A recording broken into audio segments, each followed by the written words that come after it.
ഇന്ന് ഒരു കേട്ടറ്റ് പരീക്ഷയിൽ വന്ന ചോദ്യം നോക്കാം. ഇഖ്തർ തഖ്മൻ സ്വഹീഹൻ. ഇഖ്തർ നീ തിരഞ്ഞെടുക്കുക, തഖ്മൻ ജോഡി പെയർ, സ്വഹീഹൻ ശരിയായിട്ടുള്ള ജോഡി തിരഞ്ഞെടുക്കുക. ഇവിടെ ABCD ഇതിൻ്റെ ഒരു ഭാഗത്ത് ഇവിടെ കുറേ ചിന്തകന്മാരുടെ പേര് കൊടുത്തിരിക്കുന്നു, മറുഭാഗത്ത് കുറേ തിയറികൾ കൊടുത്തിരിക്കുകയാണ്. ഇതിൽ ഏത് ചിന്തകൻ്റെ പേരാണ് അദ്ദേഹം ഉണ്ടാക്കിയ തിയറി എഴുതിയിരിക്കുന്നത്? ജീൻ പിയാഷെ നളരിയത്തു ഖവായിദുൽ ലുഗത്തിൽ ആലമിയ, അത് ജീൻ പിയാഷയുടേതാണോ? നോം ചോംസ്കി നളരിയത്തു സുലൂക്കിയയുടെ ആളാണോ അദ്ദേഹം? ഹവാർഡ് ഗാർണർ നളരിയത്തു ദക്കായിൽ മുതഅദ്ദിദിൻ്റെ ഉപജ്ഞാതാവാണോ? അദ്ദേഹം ഉണ്ടാക്കിയതാണോ? സ്കിന്നർ നളരിയത്തുൽ ബിനായിയുടെ ആളാണോ? ഇതിലേതാണ് ശരിയായിട്ടുള്ളത്? അപ്പോൾ നമ്മൾ കേട്ടറ്റിന് വേണ്ടി, അറബി കേട്ടറ്റിന് വേണ്ടി പരിശ്രമിക്കുമ്പോൾ പ്രത്യേകമായി നമ്മൾ ഓർക്കേണ്ട ഒരു കാര്യം, ഈ ചിന്തകന്മാരെക്കുറിച്ചൊക്കെ നമ്മൾ മനസ്സിലാക്കിയിരിക്കണം. ഇവരൊക്കെ വളരെ പ്രധാനപ്പെട്ട വ്യക്തികളാണ്. അതോടൊപ്പം തന്നെ ഇവിടെ കൊടുത്തിരിക്കുന്ന 4 തിയറികളുടെ പേര് കൊടുത്ത് കണ്ടില്ല നിങ്ങൾ, ഇത് എന്താണ് എന്നും നമ്മൾ മനസ്സിലാക്കിയിരിക്കണം. ആദ്യം നമ്മൾ ഇതിൻ്റെ അർത്ഥം എന്താണ് എന്ന് നോക്കാം. ആദ്യം നമുക്ക് നോക്കാം. ജിയാൻ പിയാജീഹ് എന്നാണ് അറബിയിൽ എഴുതിയിട്ടുള്ളത്. അത് ഇംഗ്ലീഷിലെ ജീൻ പിയാഷെ എന്നത് അറബിയിൽ ഇങ്ങനെയാണ് എഴുതുക, ജിയാൻ പിയാജി. അദ്ദേഹത്തിന് നേരെ കൊടുത്തു നോക്കൂ, നളരിയത്തു ഖവായിദിൽ ലുഗത്തിൽ ആലമിയ. നളരിയത്ത് എന്ന് പറഞ്ഞാൽ തിയറി എന്നാണ് അർത്ഥം. ഖവായിദുൽ ലുഗത്തിൽ ആലമിയ യൂണിവേഴ്സൽ ഗ്രാമർ തിയറി. അൽ ആലമിയ എന്നാൽ യൂണിവേഴ്സൽ, ഖവായിദുൽ ലുഗ എന്ന് പറഞ്ഞാൽ ഗ്രാമർ, നളരിയ തിയറി. അപ്പോൾ യൂണിവേഴ്സൽ ഗ്രാമർ തിയറി, നളരിയത്തു ഖവായിദുൽ ലുഗത്തിൽ ആലമിയ. അത് ജീൻ പിയാഷയുടേതാണോ എന്നാണ് ഒന്നാമത്തെ നമ്മൾ പരിശോധിക്കേണ്ടത്. അത് തെറ്റാണ് കേട്ടോ, അത് ജീൻ പിയാഷയുടേതല്ല. പിന്നെ നോം ചോംസ്കി, അത് എഴുതിയത് നമുക്ക് അറബിയിൽ നോം ഷൂംസ്കി എന്നാണ് എഴുതിയിട്ടുള്ളത്. നോം ചോംസ്കിയാണ് ഉദ്ദേശിക്കുന്നത്. അദ്ദേഹത്തിന് നേരെ എഴുതി നളരിയത്തു അസുലൂക്കിയത്തു. നളരിയത്ത് എന്നാൽ തിയറി, സുലൂക്കിയ ബിഹേവിയറൽ തിയറി നോം ചോംസ്കിയുടേതാണോ? അല്ല, അതും തെറ്റാണ്. ഹവാർഡ് ഗാർഡനർ അല്ലേ, ഹൊവാർഡ് ഗാർഡനർ എന്ന ഇംഗ്ലീഷ് വേർഡ്, ആ പേര് ഹവാർഡ് ഗാർഡനർ എന്നാണ് എഴുതിയിട്ടുള്ളത്. അതൊരാളുടെ പേരാണ്. നോക്കൂ, അദ്ദേഹത്തിന് നേരെ എഴുതി എന്നതാ, നളരിയത്തു തിയറി, അദ്ദക്കാ ഇൻ്റലിജൻസ്, അൽ മുതഅദ്ദിദ് മൾട്ടിപ്പിൾ ഇൻ്റലിജൻസ് തിയറി. അത് ഹവാർഡ് ഗാർഡനറുടേതാണോ? ആണ്, ശരിയാണ്. അപ്പോൾ ഇത് ശരിയാണ്. ഇനി നോക്കൂ, സ്കിന്നർ എന്നത് ഒരു ചിന്തകൻ്റെ പേരാണ്. അദ്ദേഹത്തിൻ്റെ നേരെ നളരിയത്തുൽ ബിനായിയ എന്ന് എഴുതിയിരിക്കുന്നു. നളരിയത്ത് എന്നാൽ തിയറി, അൽ ബിനായിയ കൺസ്ട്രക്റ്റീവിസ്റ്റ് തിയറിയുടെ ആളാണോ സ്കിന്നർ? അല്ല. അപ്പോൾ ഇതിൽ ശരിയായിട്ടുള്ളത് മൂന്നാമത്തതാണ്. ഇവിടെ നമ്മൾ ABCD എന്നതിന് പകരം എല്ലാറ്റിലും കൊടുത്തു പോയിരിക്കുന്നു. അത് മിസ്റ്റേക്ക് വന്നതാണ് ടൈപ്പ് ചെയ്തപ്പോൾ. അപ്പോൾ C എന്ന ഈ ഓപ്ഷനാണ് ശരിയായിട്ടുള്ള. ഈ മൂന്നാമത്തെ ഹവാർഡ് ഗാർഡനറാണ് നളരിയത്തു ദക്കായിൽ മുതഅദ്ദിദ് അഥവാ മൾട്ടിപ്പിൾ ഇൻ്റലിജൻസ് തിയറിയുടെ വക്താവ് ഹവാർഡ് ഗാർഡനറാണ്. അപ്പോൾ എന്താണ് ഈ മൾട്ടിപ്പിൾ ഇൻ്റലിജൻസ് തിയറി, നളരിയത്തു ദക്കായിൽ മുതഅദ്ദിദ്? അത് തീർച്ചയായിട്ടും നമ്മൾ മനസ്സിലാക്കണം. വളരെ സിമ്പിളായിട്ടുള്ള കാര്യമാണ്, ഞാൻ ലളിതമായിട്ടത് പറയാം. അതിലേക്ക് പോകുന്നതിന് മുമ്പ് ഈ ചോദ്യത്തിലുള്ള 4 ചിന്തകരും മറുഭാഗത്ത് കൊടുത്ത തിയറികളുമുണ്ടല്ലോ, അത് ആരുടേതൊക്കെയാണ് എന്ന് നോക്കിയിട്ട് നമുക്ക് പോകാം. ഒന്ന്, ജീൻ പിയാഷയുടെ നേരെ നളരിയത്തുൽ ബിനായിയ അഥവാ കൺസ്ട്രക്റ്റീവിസ്റ്റ് തിയറിയാണ് എഴുതേണ്ടത്. അദ്ദേഹം അതിൻ്റെ വക്താവാണ്.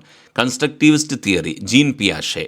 നളരിയത്തുൽ ബിനായിയ, ആ വേർഡ് പ്രത്യേകം നമ്മൾ ശ്രദ്ധിക്കുക. അറബിയിൽ അതിന് കൺസ്ട്രക്റ്റീവിസ്റ്റ് തിയറി എന്നതിന് നളരിയത്തുൽ ബിനായിയ എന്നാണ് പറയാം. നോം ചോംസ്കിയുടെ നേരെയാണ് നളരിയത്തു ഖവായിദിൽ ലുഗത്തിൽ ആലമിയ, യൂണിവേഴ്സൽ ഗ്രാമർ തിയറി നോം ചോംസ്കിയുടേതാണ്. നളരിയത്തു ഖവായിദിൽ ലുഗത്തിൽ ആലമിയ. ഹവാർഡ് ഗാർഡനറുടെ നേരെ നളരിയത്തു ദക്കായിൽ മുതഅദ്ദിദ് അല്ലെ, മൾട്ടിപ്പിൾ ഇൻ്റലിജൻസ് തിയറിയാണ്. സ്കിന്നറുടെ നേരെ ഏതാണ്? നളരിയത്തു സുലൂക്കിയ, ബിഹേവിയറൽ തിയറിയാണ്. സ്കിന്നർ നളരിയത്തു സുലൂക്കിയയുടെ ആളാണ്, ബിഹേവിയറൽ തിയറിയുടെ വക്താവാണ്. ഓക്കെ, ഇനി നമുക്ക് ഈ ചോദ്യത്തിലെ പ്രധാന വിഷയമായിട്ടുള്ള നളരിയത്തു ദക്കായിൽ മുതഅദ്ദിദ്, മൾട്ടിപ്പിൾ ഇൻ്റലിജൻസ് തിയറി എന്താണ് എന്ന് പരിശോധിക്കാം. നളറിയത്തു ദകാഅത്തിൽ മുതഅദ്ദിദ ലി ഹവാർഡ് ഗാർണർ തഖ്തരിഹു.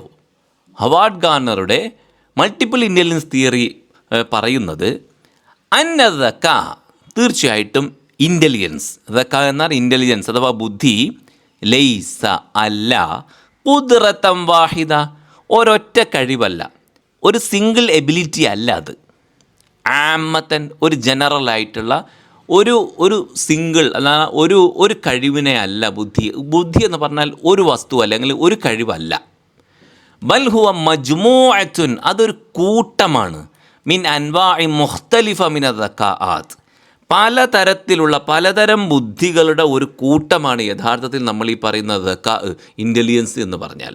അദ്ദേഹം പറയുന്നത് 8 തരത്തിലുള്ള ബുദ്ധികളുണ്ട്. ഈ 8 തരത്തിലുള്ള ബുദ്ധിയും ഒരാൾക്ക് ഉണ്ടാവണമെന്നില്ല, പലർക്കും ഈ 8 തരത്തിൽ ചിലതുണ്ടാവാം, ചിലത് കുറച്ചുണ്ടാവാം, ചിലത് തീരെ ഇല്ലാതിരിക്കാം. അങ്ങനെ 8 തരത്തിലുള്ള ബുദ്ധികളുണ്ട് എന്നാണ് അദ്ദേഹം പറയുന്നത്. ഈ ആശയം, ഈ theory, multiple intelligence theory 1983 Howard Gardner മുന്നോട്ട് വെക്കുന്നത്. അന്ന് അദ്ദേഹം എഴുതിയ പുസ്തകമാണ് frames of mind, the theory of multiple intelligence. ആ പുസ്തകത്തിലാണ് അദ്ദേഹം ഇത് പറയുന്നത്. The frames of mind, the theory of multiple intelligence. അറബിയിൽ പറഞ്ഞാൽ ഇതാറാത്തുൽ അഖ്ൽ നളറിയത്തു ദകാഅത്തിൽ മുതഅദ്ദിദ. ആ പുസ്തകത്തിലാണ് 1983 അദ്ദേഹം ഈ കാര്യം എഴുതുന്നത്. അദ്ദേഹം പറയുന്നത് 8 ഡിസ്റ്റിങ്ക്റ്റ് ഇൻ്റലിജൻസുകൾ ഉണ്ട് എന്നാണ്, അഥവാ സമാനിയത്തു അൻവാ, 8 തരത്തിലുള്ള ബുദ്ധികൾ മനുഷ്യർക്കുണ്ട് എന്നാണ് അദ്ദേഹം പറയുന്നത്. അത് ഏതൊക്കെയാണ്? അദ്ദകാഉൽ ലുഗവി, ലിംഗ്വിസ്റ്റിക് ഇൻ്റലിജൻസ്. രണ്ടാമത്തത് അദ്ദകാഉൽ മന്തിഖി അർറിയാളി, ലോജിക്കൽ ആൻഡ് മാത്തമാറ്റിക്കൽ ഇൻ്റലിജൻസ്. മൂന്നാമത്തത് അദ്ദകാഉൽ മൂസിഖി, മ്യൂസിക്കൽ ഇൻ്റലിജൻസ്. 4 അദ്ദകാഉൽ ജസദി അൽ ഹറക്കി, ബോഡിലി കൈനസ്തെറ്റിക് ഇൻ്റലിജൻസ്. അദ്ദകാഉൽ ബസരി അൽ മക്കാനി, സ്പേഷ്യൽ ഇൻ്റലിജൻസ്. അദ്ദകാഉൽ ഇജ്തിമാഇ, ഇൻ്റർപേഴ്സണൽ ഇൻ്റലിജൻസ്. അദ്ദകാഉൽ ഷഖ്സി, ഇൻട്രാപേഴ്സണൽ ഇൻ്റലിജൻസ്. 8 അദ്ദകാഉൽ ത്വബീഇ, നാച്ചുറലിസ്റ്റിക് ഇൻ്റലിജൻസ്. അപ്പോൾ ഈ 8 എണ്ണവും നിങ്ങൾ മനഃപ്പാഠമാക്കണം. പരീക്ഷയിൽ ഇത് സംബന്ധമായിട്ട് ചോദ്യങ്ങൾ വന്നേക്കും.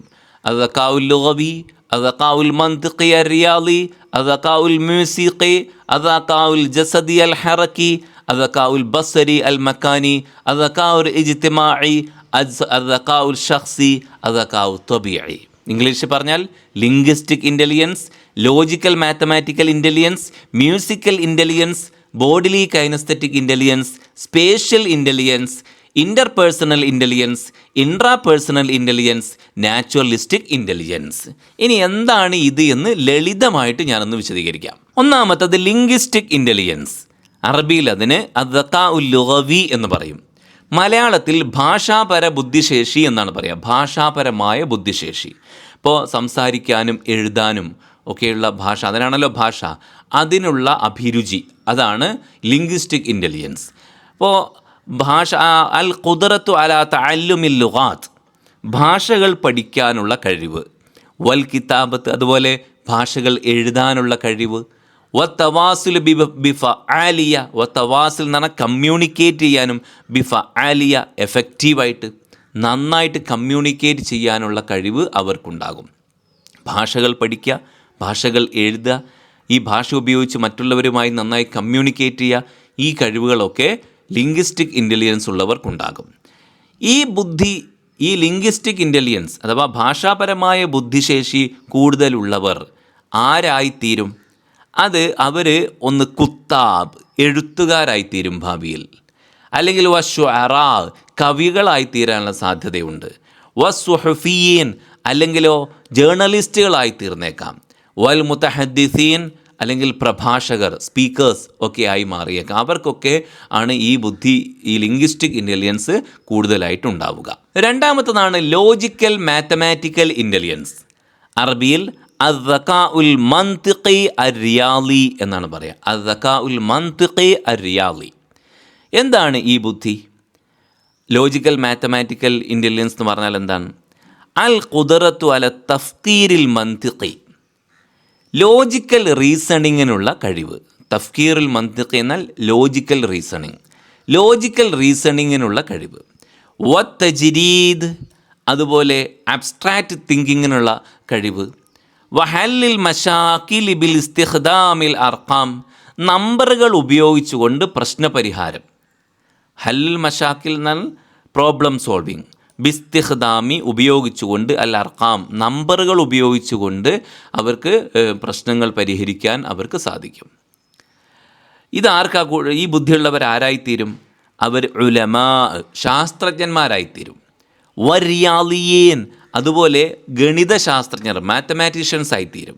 വൽ മുഹന്ദിസീൻ അതുപോലെ എൻജിനീയർമാരൊക്കെ ആയിത്തീരും. ഈ ബുദ്ധി ചെറുപ്പത്തിലുള്ളവർ ഇതിങ്ങനെ വളരുന്നതിനനുസരിച്ച് അവർ ഭാവിയിൽ ഇവരൊക്കെ ഇങ്ങനെ ശാസ്ത്രജ്ഞന്മാർ, ഗണിതശാസ്ത്രജ്ഞന്മാർ അതുപോലെ എൻജിനീയർമാരൊക്കെ ആയിത്തീരാനുള്ള സാധ്യതയുണ്ട്. മൂന്നാമത്തത് മ്യൂസിക്കൽ ഇൻ്റലിജൻസ്. അറബിയിൽ അതിന് അദ്ദക്കാഉൽ മ്യൂസിഖി എന്ന് പറയും. മലയാളത്തിൽ സംഗീത ബുദ്ധിശേഷി എന്നാണ് പറയുക. സംഗീത ബുദ്ധിശേഷി എന്താണത്? അൽ ഹസാസിയത്തു തിജാഹ സൗതി വന്നഗ്മതി വൽ ഇഖാ, ശബ്ദം, ആ ശബ്ദത്തിൻ്റെ പിച്ച്, അതിൻ്റെ റിതം, അതിൻ്റെ ടൂൺ, ഇതൊക്കെ മനസ്സിലാക്കാനും അതിൽ മികവ് കാണിക്കാനുള്ള ശേഷി, അതിനാണ് മ്യൂസിക്കൽ ഇൻ്റലിജൻസ് എന്ന് പറയാം.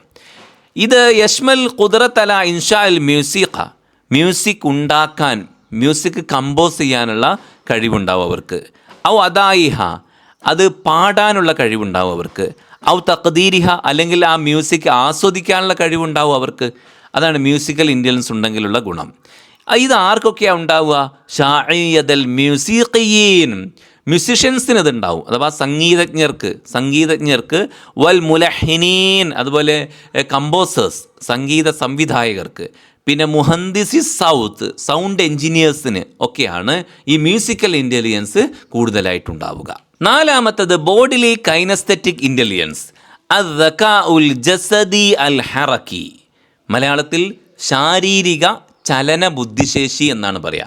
ശാരീരിക ചലന ബുദ്ധിശേഷി അതായത് ശരീരത്തിൻ്റെ ചലനങ്ങളിൽ പ്രാവീണ്യം, കൈകാര്യം ചെയ്യുന്ന കാര്യങ്ങൾ കൃത്യത, ഇതൊക്കെയാണ് അവർക്കുണ്ടാവുക. ശരീരത്തിൻ്റെ ചലനത്തെ നിയന്ത്രിക്കാൻ അവർക്ക് കഴിയും.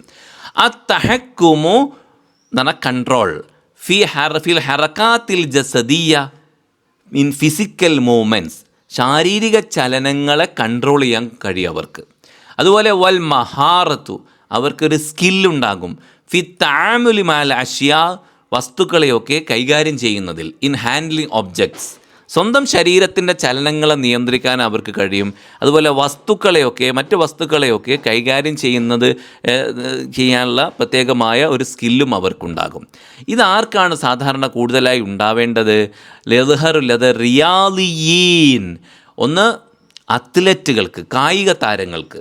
അവർക്ക് സ്വന്തം ശരീരത്തിൻ്റെ ഭാഗങ്ങളൊക്കെ വേണ്ട വിധം ചലിപ്പിക്കാൻ അവർക്ക് കഴിയും. വറാഖിസീൻ, അതുപോലെ ഡാൻസ് ചെയ്യുന്നവർക്ക്, ഡാൻസേഴ്സ്, നൃത്ത കലാകാരന്മാർ. പിന്നെ ജറാഹീൻ, സർജൻസ്, ശസ്ത്രക്രിയ ചെയ്യുന്ന ആളുകൾ. വൽ ഹറഫീൻ, ഹറഫീൻ എന്ന് പറഞ്ഞാൽ ക്രാഫ്റ്റ് പീപ്പിൾ, കൈവേലക്കാർ. അത്തരം ആളുകൾക്കൊക്കെ ഈ ബോഡിലി കൈനസ്തെറ്റിക് ഇൻ്റലിജൻസ് ആവശ്യമാണ്. അപ്പോൾ ആ ഇൻ്റലിജൻസ് കൂടുതലുള്ളവരാണ് ഭാവിയിൽ ഇങ്ങനെ സ്പോർട്സ് താരങ്ങളും അതുപോലെ ഡാൻസേഴ്സും അതുപോലെ സർജന്മാരും അതുപോലെ ക്രാഫ്റ്റ്സ് പീപ്പിളും ഒക്കെ ആയിട്ട് മാറിത്തീരുന്നത് അവരാണ്, ഈ ബുദ്ധി കൂടുതലുള്ളവർ. അഞ്ചാമത്തത് സ്പേഷ്യൽ ഇൻ്റലിജൻസ് ആണ്. അറബിയിൽ അതിന് അദ്ദകാഉൽ ബസരി അൽ മക്കാനി എന്ന് പറയും. അദ്ദകാഉൽ ബസരി അൽ മക്കാനി, ദൃശ്യസ്ഥല ബുദ്ധിശേഷി എന്നാണ് മലയാളത്തിൽ പറയുക. ദൃശ്യസ്ഥല ബുദ്ധിശേഷി എന്താണത്? അൽ ഖുദ്റത്തു അലാ തഖയ്യുൽ, ഭാവനയിൽ കാണാനുള്ള ശേഷി. വ മുആലജത്തിൽ അഷ്യാഇ ബസരിയൻ വ മക്കാനിയൻ, ability to visualise and manipulate objects in space. ചിത്രങ്ങളും അവയുടെ സ്പേഷ്യൽ ബന്ധങ്ങളുമൊക്കെ കാണാനും ചിന്തിക്കാനുള്ള കഴിവാണിത്. ഷാഇൻ ലദൽ മുഹന്ദിസീൻ അൽ മിഅ്മാരിയീൻ വൽ ഫന്നാനീൻ അത്തൊയ്യാരീൻ അൽ മുസമ്മിമീൻ അൽ മുഹന്ദിസീൻ അൽ മിഅ്മാരിയീൻ എന്ന് പറഞ്ഞാൽ ആർക്കിടെക്റ്റുകൾ, വൽ ഫന്നാനീൻ എന്ന് പറഞ്ഞാൽ ആർട്ടിസ്റ്റുകൾ, തൊയ്യാരീൻ എന്ന് പറഞ്ഞാൽ പൈലറ്റുകൾ, മുസമ്മിമീൻ എന്നാൽ ഡിസൈനർമാർ. ഇവർക്കൊക്കെ ഈ സ്പേഷ്യൽ ഇൻ്റലിജൻസ് ആവശ്യമാണ്. അത് ആ ഇൻ്റലിജൻസ് കൂടുതലുള്ളവരാണ് ഭാവിയിൽ ഈ ജോലികളിലൊക്കെ എത്തിച്ചേരുക. ആറാമത്തതാണ് ഇൻ്റർപേഴ്സണൽ ഇൻ്റലിജൻസ്. അറബിയിൽ അതിന് അദ്ദകാഉൽ ഇജ്തിമാഇ എന്ന് പറയും. അദ്ദകാഉൽ ഇജ്തിമാഇ, മലയാളത്തിൽ അതിന് സാമൂഹിക ബുദ്ധിശേഷി എന്നാണ് പറയുക. സാമൂഹിക ബുദ്ധിശേഷി, അത് ദക്കാഉൽ ഇജ്തിമാഇ. ഓക്കെ, എന്താണത്? ഫഹ്മുൽ ആഖരീൻ, മറ്റുള്ളവരെ മനസ്സിലാക്കുക. വത്തഫാഉലു മഅഹും ബിഫഅലിയ, അവരോട് ഫഅലിയ എന്ന് പറഞ്ഞാൽ എഫക്റ്റീവായിട്ട് അവരുമായിട്ട് ഇൻ്ററാക്ട് ചെയ്യുക. മറ്റുള്ളവരെ നന്നായി മനസ്സിലാക്കുക, എന്നിട്ട് എഫക്റ്റീവായിട്ട് നല്ല രീതിയിൽ അവരുമായിട്ട് ഇൻ്ററാക്ട് ചെയ്യാൻ പ്രവർത്തിക്കാനുള്ള കഴിവ്. അപ്പോൾ ആളുകളെ മനസ്സിലാക്കിയിട്ട് പെരുമാറാനുള്ള കഴിവുണ്ടാകും ഈ ഇൻ്റർപേഴ്സണൽ ഇൻ്റലിജൻസ് ഉള്ള ആളുകൾക്ക്. ഇതാർക്കാണ് സാധാരണ ഉണ്ടാവുക? ഷാഇഉൽ മുഅല്ലിമീൻ, അധ്യാപകർക്ക്, ടീച്ചേഴ്സിന് ഈ സ്വഭാവം ഉണ്ടാകും. കുട്ടികളെ മനസ്സിലാക്കിക്കൊണ്ട് പെരുമാറാൻ അവർക്ക് കഴിയണം. വൽ മുആലിജീൻ നഫ്സിയീൻ, അതുപോലെ കൗൺസിലർമാർക്ക്. വസിയാസിയീൻ, അതുപോലെ പൊളിറ്റീഷ്യൻസ്, രാഷ്ട്രീയക്കാർക്ക്. വമന്ദൂബി അൽ മബിആത്ത്, അഥവാ സെയിൽസ് റെപ്രസെൻറ്റേറ്റീവ്സ്, സെയിൽസ് വിൽപ്പന നടത്തുന്ന കച്ചവടക്കാർ, റെപ്രസെൻറ്റേറ്റീവ്സ് ഒക്കെ ഉണ്ടല്ലോ, അവർക്കൊക്കെ ഈ സ്വഭാവം, ജനങ്ങളുമായിട്ട് അവരെ തൃപ്തിപ്പെടുത്തുന്ന വിധം, അവരെ സന്തോഷിപ്പിക്കുന്ന വിധത്തിലൊക്കെ പെരുമാറാൻ കഴിയുക. അതിനെന്ത് ചെയ്യണം? അവരെ മനസ്സിലാക്കണം, മറ്റുള്ളവരെ മനസ്സിലാക്കണം, അല്ലേ? അതാണ് ആ കഴിവ്, അതാണ് അത് ദക്കാഉൽ ഇജ്തിമാഇ, ഇൻ്റർപേഴ്സണൽ ഇൻ്റലിജൻസ്. ഏഴാമത്തതാണ് ഇൻട്രാപേഴ്സണൽ ഇൻ്റലിജൻസ്. ഇൻട്രാപേഴ്സണൽ ഇൻ്റലിജൻസ്, അറബിയിൽ അതിന് അദ്ദക്കാഉ ഷഖ്സി എന്ന് പറയും. അദ്ദക്കാഉ ഷഖ്സി, മലയാളത്തിൽ വ്യക്തിബോധ ബുദ്ധിശേഷി എന്നാണ് പറയുക. വ്യക്തിബോധ ബുദ്ധിശേഷി എന്താണത്? അൽ വഅയുൽ അമീഖ് ബിൻ നഫ്സ്, സ്വന്തത്തെ നന്നായിട്ട് മനസ്സിലാക്കുക. നേരത്തെ ഇൻ്റർപേഴ്സണൽ ഇൻ്റലിജൻസ് പറഞ്ഞല്ലോ, മറ്റുള്ളവരെ നന്നായിട്ട് മനസ്സിലാക്കുക, മറ്റുള്ളവരെ വികാരങ്ങൾ മനസ്സിലാക്കുക. അതല്ല, ഇത് സ്വന്തത്തെ മനസ്സിലാക്കുക. Intrapersonal intelligence. അൽ വഅയുൽ അമീഖ്, ആഴത്തിൽ മനസ്സിലാക്കുക. ബിൻ നഫ്സി, സ്വന്തത്തെക്കുറിച്ച് നന്നായി മനസ്സിലാക്കുക. ബിമാ ഫീ ദാലിക്കൽ മശാഇർ, അപ്പോൾ അതിലുള്ള നമ്മളെ ഇമോഷൻസ് മനസ്സിലാക്കുക. വദ്ദവാഫി, നമ്മളുടെ മോട്ടിവേഷൻസ് മനസ്സിലാക്കുക. വൽ അഹ്ദാഫ്, നമ്മളുടെ ലക്ഷ്യങ്ങൾ തിരിച്ചറിയാൻ മനസ്സിലാക്കുക. ഇതൊക്കെയാണ് അത് ദക്കാഉ ഷഖ്സി. ഒരാൾ സ്വന്തത്തെക്കുറിച്ച് തന്നെ ബോധവാനാവുക. അതിനുള്ള ഇൻ്റലിജൻസിനെയാണ് ഇൻട്രാപേഴ്സണൽ ഇൻ്റലിജൻസ് എന്ന് പറയാം. ആർക്കൊക്കെ ഉണ്ടാവേണ്ടത്? അൽ ഫലാസിഫ, ഫിലോസഫർമാർക്ക്, തത്വചിന്തകർക്ക്. വ ഉലമാ ഉൻ നഫ്സ്, സൈക്കോളജിസ്റ്റുകൾക്ക്. എട്ടാമത്തതാണ് നാച്ചുറലിസ്റ്റിക് ഇൻ്റലിജൻസ്. അറബിയിൽ അതിന് അദ്ദക്കാഉ ത്വബീഇ എന്ന് പറയും. മലയാളത്തിൽ പ്രകൃതി സംബന്ധിത ബുദ്ധിശേഷി എന്നാണ് പറയുക. പ്രകൃതി സംബന്ധിത ബുദ്ധിശേഷി എന്താണത്? അൽ ഹസാസിയത്തുൽ ത്വബീഅ, പ്രകൃതിയോടുള്ള ഒരു സെൻസിറ്റിവിറ്റി, പ്രകൃതിയോടുള്ള ഒരു അടുപ്പം. വന്നബാതാത്ത്, അതുപോലെ ചെടികളോട്. വൽ ഹൈവാനാത്ത്, മൃഗങ്ങളോട്. വന്നമത്തിൽ ബിഇ, എൻവയോൺമെൻറ്റൽ പാറ്റേണുകളോടും. Sensitivity to nature, plants, animals and environmental patterns. അതാണ് പ്രകൃതിയോടുള്ള അടുപ്പം. അതാണ് ഈ നാച്ചുറലിസ്റ്റിക് ഇൻ്റലിജൻസ് ഉള്ളവർക്ക് ഉണ്ടാവുക. ഇത് ആർക്കാണ് കൂടുതൽ ഉണ്ടാവുന്നത്? ഉലമാ ഉൻ നബാത്ത്, ബോട്ടാണിസ്റ്റുകൾക്ക്, പരിസ്ഥിതി ശാസ്ത്രജ്ഞർക്ക്. വൽ മുസാരിഈൻ, കർഷകർക്ക്. വൽ മുഹാഫിളീന അലൽ ബിഅ, പ്രകൃതി സംരക്ഷകർക്ക്. അഥവാ ഈ നാച്ചുറലിസ്റ്റിക് ഇൻ്റലിജൻസ് കൂടുതലായിട്ടുള്ളവരാണ് ഭാവിയിൽ പ്രകൃതി സംരക്ഷകരും ഒക്കെ ആയിട്ട്, അതിന് നേതൃത്വം കൊടുക്കുന്നവരൊക്കെ ആയിട്ട് മാറുക.